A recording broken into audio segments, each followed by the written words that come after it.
Welcome back to the late night news. Let's move on to some more city updates. Well, 5-year-old Tamanna is back home safe and sound. The little girl disappeared on the Marina Beach about a week ago, but police are still investigating who could have taken her away and the reason behind her mysterious disappearance. Our reporter Salim caught up with the family, which is bouncing back to normalcy after a harrowing ordeal. After the incident, the police say that they have roped in women cops to caution the people who walk with their children at the Marina Beach. The police also expressed their dissatisfaction by saying that the public have not learned a proper lesson from this incident. Even yesterday, 3 child missing cases have been reported. The women cops who are campaigning there at the Marina say, ask the parents to hold their children's hands properly. Now, shifting focus, we are also joined by Mr. Noor, father of Tamanna. Sir, tell us, did you manage to speak to your little Tamanna and ask her who actually took her away from the beach? Yeah, first of all, thank you to NDTV people and all the people who have prayed for me. And now my daughter, she is safe and with the family. Yeah, we are trying to ask something from her, little bit. So as we came to know that there is some lady behind this. She is selling like that auntie. When you ask with whom you are living, with who's there, she said one of auntie. When she was crying, and a lady had took her and told her that we'll take you to your mother, and he took off to her home. Like he's saying, तुझे मैं अम्मी के घर को लेको जाता हूँ, उनको they took me to, मुझे उसके घर को लेको चलेगी dad. So she is staying like that, and she was there. And nothing special to eat for her. They was giving the curd rice, and so she is little bit nervous now. But we are trying to get something little bit slowly. We'll see. And when we interacted with the police say they have investigated over 100 people so far, but they are yet to zero in on the accused. Let's move on now. Even as Chennai warms up for the summer, the strain of viral fever has hit its denizens. The urge to beat the heat by rushing into air-conditioned rooms and sometimes even with chilled drinks has many Chennaiites popping a pill. Our health reporter Zoya Thomas brings us the story. Suffering from high fever or sore throat? Well, blame it on the heat. It's not just the monsoons, but soaring humidity in summer is the perfect incubator for the many viruses to thrive in conducive environment. And if you don't watch out, you can easily fall prey to this annoying illness. I used to take a walk from my PG to the office, and it's really hot, and you get into an air-conditioned environment, it's like totally a mess, and like even my friends had caught it because of me, like it's a transition. This summer, clinics in both private and government hospitals have been open for longer hours. In fact, city hospitals have reported a spike in cases of viral infection in the month of April and May. Even worse, there seems to be no respite from the increasing temperature, which went up to 42 degrees at the beginning of this month. Coming from the hot atmosphere to the cold atmosphere and drinking cool drinks, obviously it cools down your system, especially the throat, mouth and all those things. These viruses can survive more in the cool climate.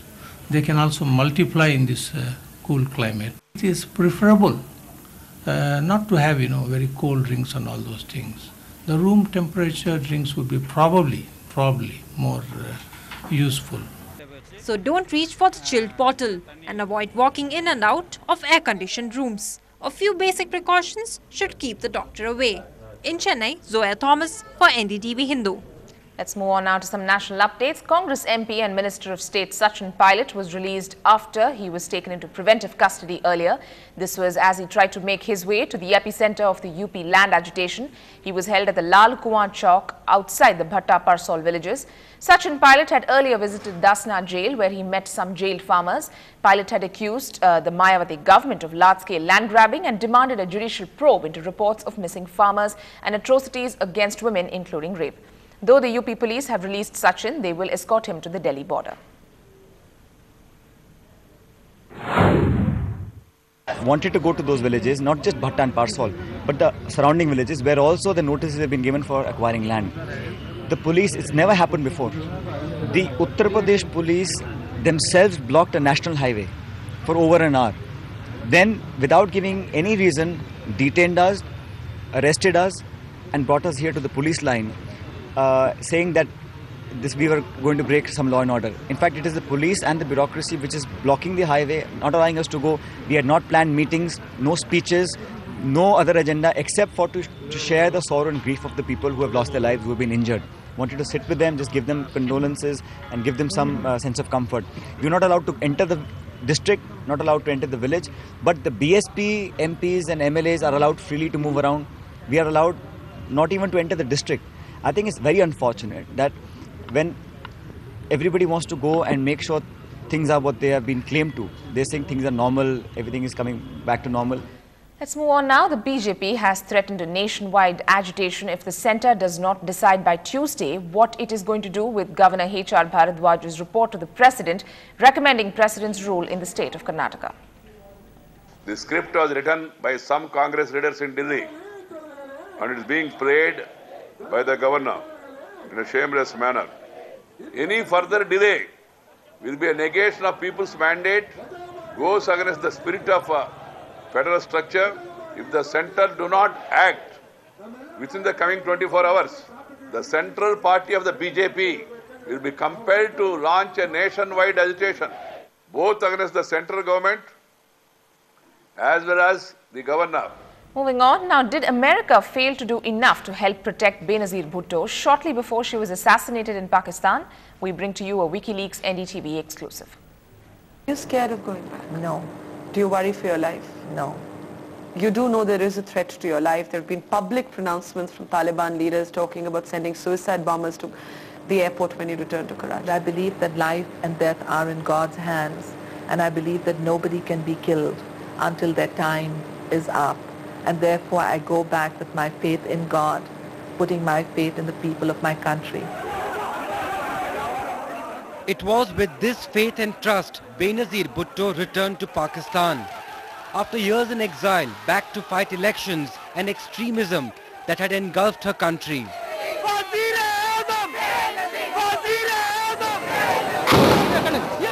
At Karachi, a bloody welcome. Benazir escaped unhurt, but over 130 of her party workers killed in the suicide attack. And this would be the last time the world saw her alive at a rally in Rawalpindi.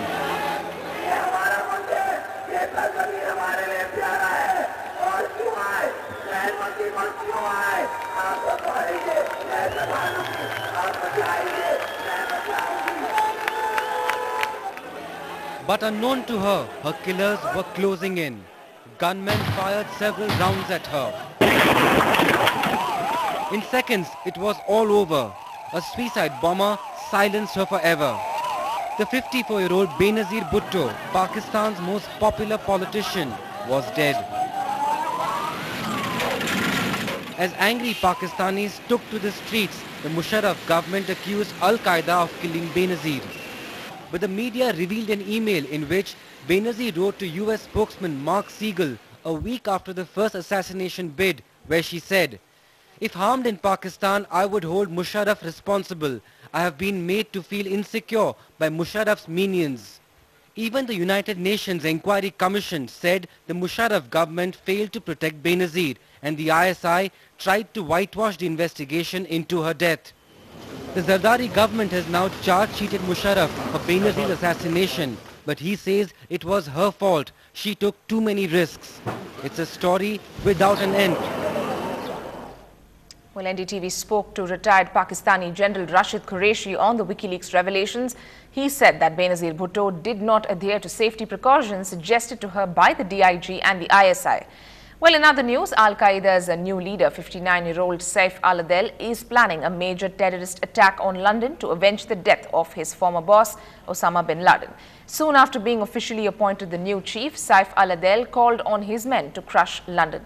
A Taliban spokesperson said, and I quote, "Our new leader has asked for a big plan in London. He believes the UK is the backbone of Europe and must be crushed," unquote. Well, exactly a year ago on this very day, early morning, an Air India Express aircraft overshot the runway at Mangalore, killing 158 passengers flying from Dubai. The pain and grief for their families has not numbed. A year on, it is now accompanied with a legal battle for compensation to over 2/3 of the victims' families. Nobody can manage it. that nobody can manage about the loss of my life. I lost my everything. I lost my wife. I lost my son. A year after the Mangalore crash, Abdul Rahman's grief still raw. His sorrow tinged with anger at Air India, which he claims is haggling over the compensation the families deserve. He says Air India has not even bothered to call him after giving him an initial compensation of 15 lakhs. जो कमती में जाएगा, जो आने के उसको लालच तो ये पैसा मिलेगा, लेके जाओ बैंक में रखें, सूद मिलेगा। सूद खाने के लिए हम लोग बच्चों को नहीं भेजा, हम लोग ने सोया वो पायलट के साथ में हमारे बच्चों को हम लोग कुर्बानी करने के लिए नहीं दिया हम लोग ने। Abdul Rahman's bitterness is not isolated.